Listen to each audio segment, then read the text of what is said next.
On September 16, 2025, Robert William English was charged in Burnett County, Wisconsin, with 8 felony counts and 4 misdemeanor counts arising from an alleged residential break-in.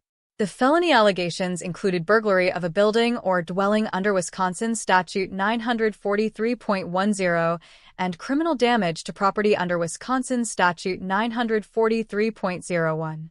The prosecution alleged that Mr. English, together with his girlfriend and his brother-in-law, participated in breaking into a residence and stealing property contained therein. The criminal complaint spanned 38 pages and included 12 counts specifically related to Mr. English.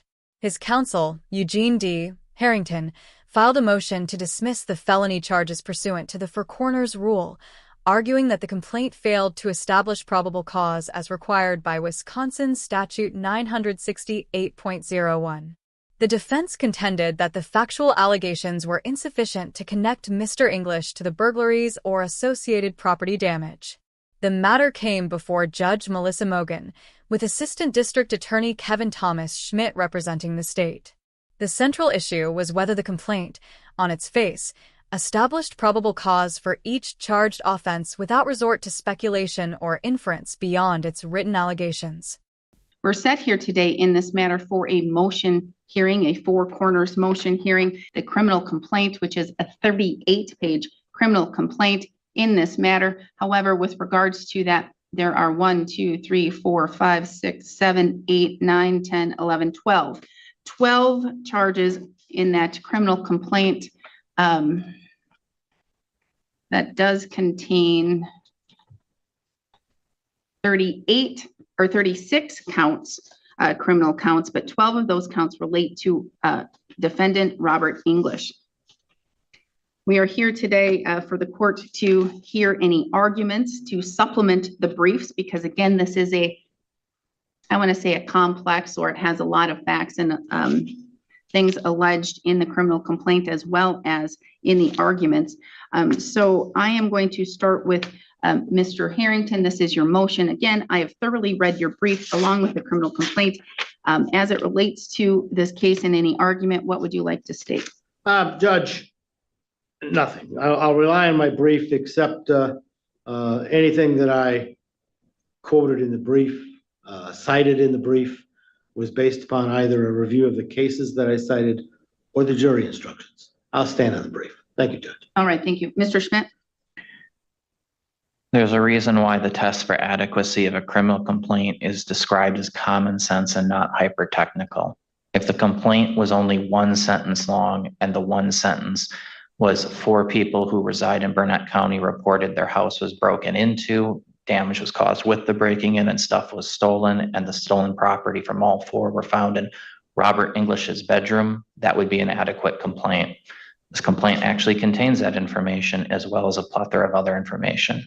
The court has already found probable cause for all 12 accounts when it issued the arrest warrant. Attorney Harrington has not pointed out anything I think the court missed. Thank you. All right, Mr. Harrington, any reply? No, I'll stand on the brief. All right.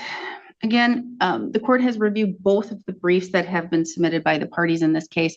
First, the court must address the issue of the arrest warrant and the argument that the court has heard that the court found probable cause when it issued the warrant. This is not entirely accurate. The court did find probable cause that a crime was likely committed or probably committed, but not that a felony was probably committed or which of the crimes could have probably been committed. And there's a difference. A preliminary hearing would determine whether or not there is enough facts or evidence alleged, even with inferences to the state, to determine whether a felony was probably committed. Whether or not the burden has been met with an arrest warrant of a crime being probably committed, it's determined about the facts alleged, and the court did determine that a crime was probably committed and issued the arrest warrant. Second, the court has thoroughly and carefully reviewed the criminal complaint multiple times while examining both of the submitted briefs. The court has reviewed the voluminous communications within that criminal complaint. which would be text messages between the co-defendants. Those written communications among the parties discuss potential burglaries, which then would give the inference or the connection to the criminal damage to the property, and perhaps possession of stolen property or misdemeanor theft, moving of property. However, those conversations, specifically in reviewing each of those texts very specifically, those conversations do not implicate Robert English in any of the burglaries, which would then connect to the criminal damage to the properties, only that they may relate to the probable possession of stolen property or movable theft or theft of movable property. So in the court's review, I cannot find the evidence or the facts presented in the criminal complaint to connect Mr. English and the commission of the burglaries and the connection to the criminal damage to property. Could Mr. English probably, could he have possibly known about the burglaries? Yes. Could he have possibly helped in committing those burglaries? Yes. But in the review and as the facts and statements and the specific details are laid out in that criminal complaint, reviewing the criminal complaint and what's laid out in detail in that criminal complaint, it would only be speculation or conjecture because of the close connection Mr. English has to the co-defendants. One of the co-defendants is his girlfriend of a significant long period of time, and the other co-defendant is her brother. But there is that close connection in those written communications as to the likely stolen property and it being in possession of or going to be or something to be done with, probably with Mr. English. There's a connection to that. Even as stated in the criminal complaint, in reviewing and looking for the conspiracy requires a mutual understanding to achieve a shared criminal goal and to work together to carry out that criminal plan. There must be some type of either words or actions or intent by the defendant to complete that crime. In the criminal complaint, as again, it is laid out and described in specific detail, the court can't find anything that indicates a conspiracy without having mere speculation or conjecture. This is insufficient for the court to link the defendant to the crime of burglary or to the relation with the crime of criminal damage to property. Although the state does correctly state that conspiracy does not require the co-conspirators to have an explicit or formal agreement, meeting, or even know each other, there still must be more than speculation or strong opinion or belief to link the parties to committing a crime like burglary or criminal damage to property. The details and the specifics as related to the burglary and then the criminal damage to property, as outlined in that criminal complaint in the court's review, does not provide sufficient inference to connect Robert English to those acts. This is in contrast to the court's review with the allegations of the possession of stolen property, theft of movable property, those in the conspiracy to commit the misdemeanor theft as a party to a crime with that movable property. The court determines that that criminal complaint contains enough facts and specific details to reasonably believe and probably believe that Mr. English did commit or co-conspire to commit those crimes, allowing those charges to move forward. But with regards to the burglary and the criminal damage to the property, the court cannot find enough to connect, even with an inference, without mere speculation or conjecture, to connect Mr. English to those crimes. So I'm believing you understand that the court is saying with regards to the charges, the court can only find enough to connect as it relates to the conspiracy to commit misdemeanor theft as a party to a crime with the movable property. So I believe that is only counts 6, 15, 24, and 33. Harrington, you look like you want to say something. I haven't thought through what I want to say. Because I think those are all misdemeanors at this point, aren't they? They are. I guess, as I recall the rules, Mr. Schmidt has the opportunity to amend the complaint, He does. rather than a dismissal. And, I guess I want to know how long it's going to take him to amend the complaint and where we go from there. Suggest that maybe the court set this for a status. I'm not going to amend the complaint. We need to do the prelim. We need to get this case moving. One of his co-defendants has invoked speedy trial. It's fair enough. We'll set it for preliminary exam. I have time. If the court is finding that everything except 6, 15, 24, and 33, the complaint lacks that. The motion is an attack on the personal jurisdiction. I think there has to be an amended complaint. These are misdemeanors. We're not going to have a preliminary exam on misdemeanors. We would not. I thought the court dismissed the crim damages. And the burglary. So the court found probable cause to believe that Robert English was knowingly in possession of stolen property from the theft,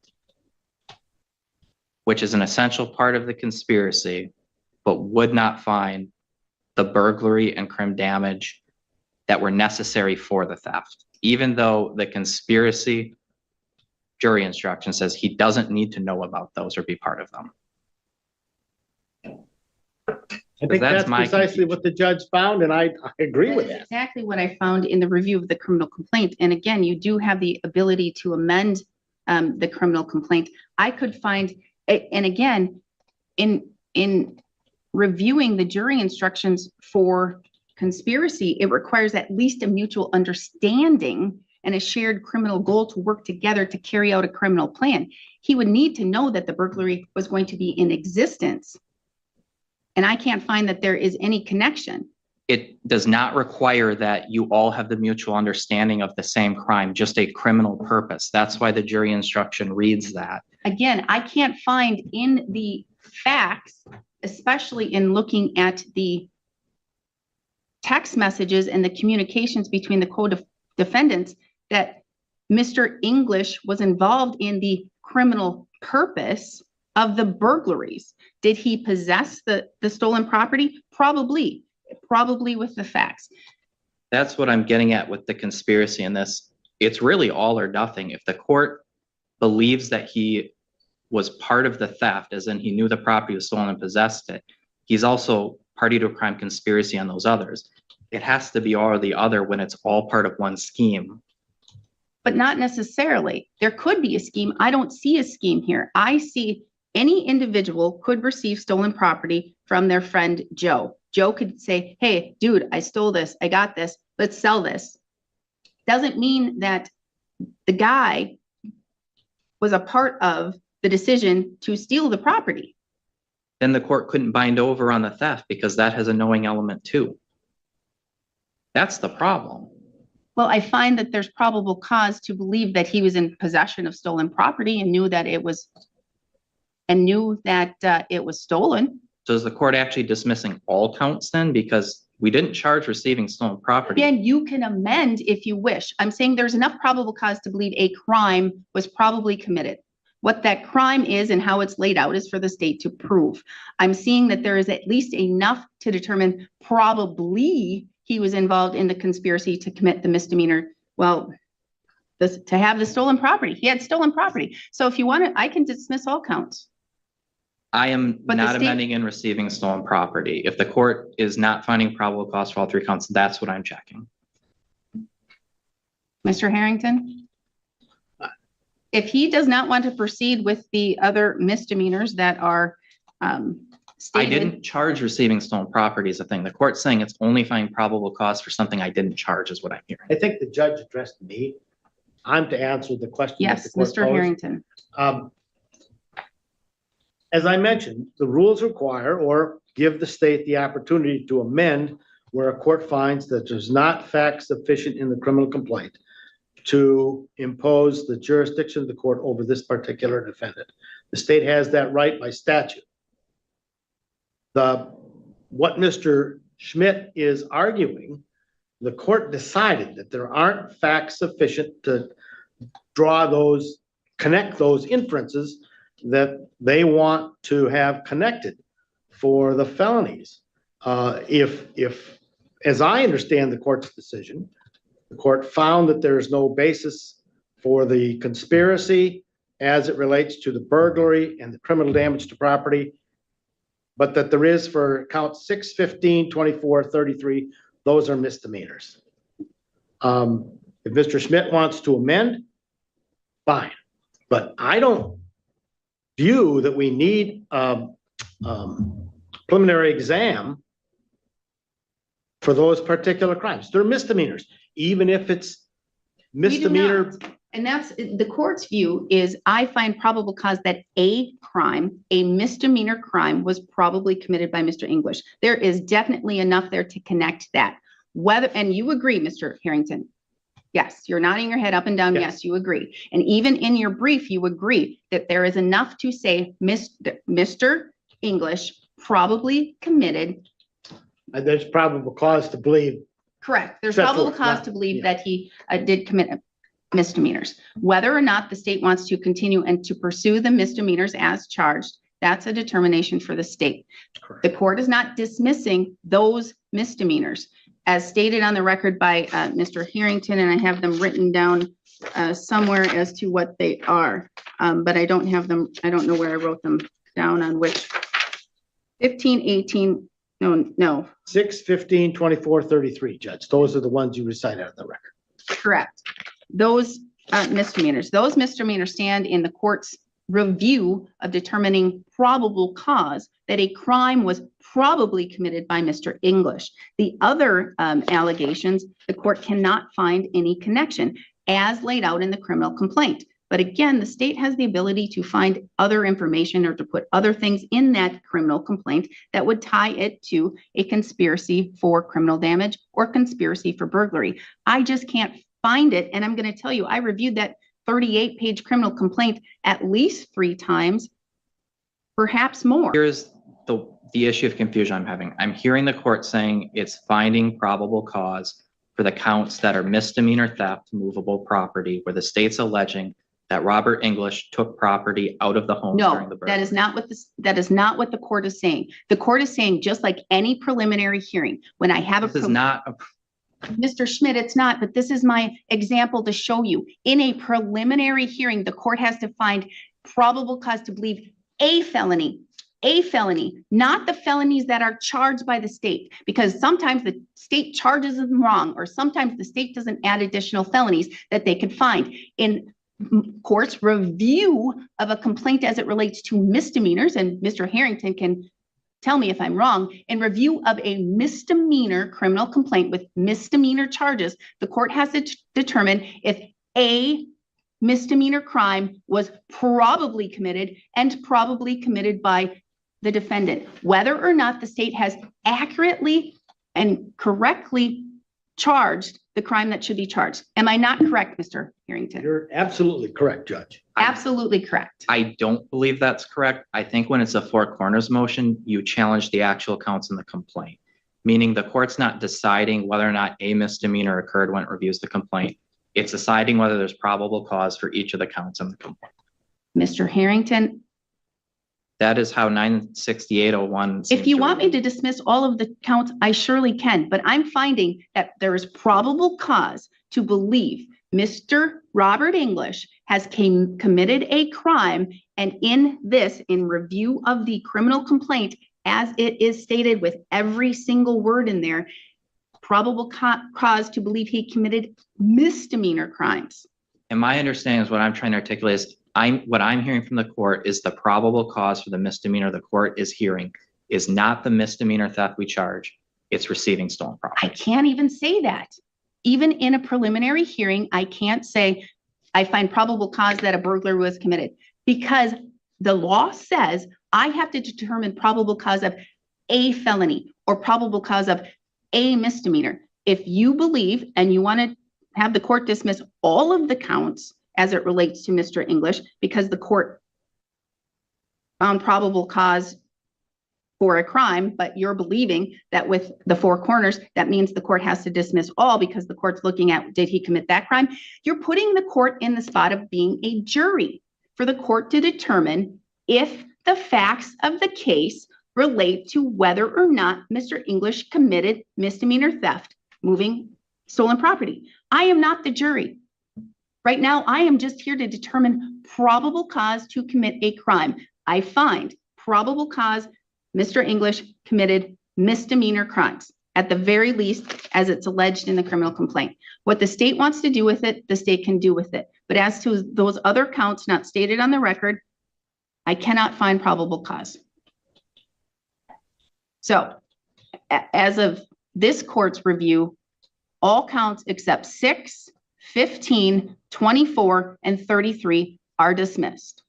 Whether the state wants to pursue the theft of movable property or to amend to something else, or to amend the whole criminal complaint to find other connections with Mr. English and the burglary and the criminal damage to property charges, the court or the state can. But that's what I'm finding. And again, I think my review and my understanding of case law, my understanding of the statutory law, I believe I'm correct. And again, I'll hear Mr. Harrington. What do you think? I agree with you, Judge.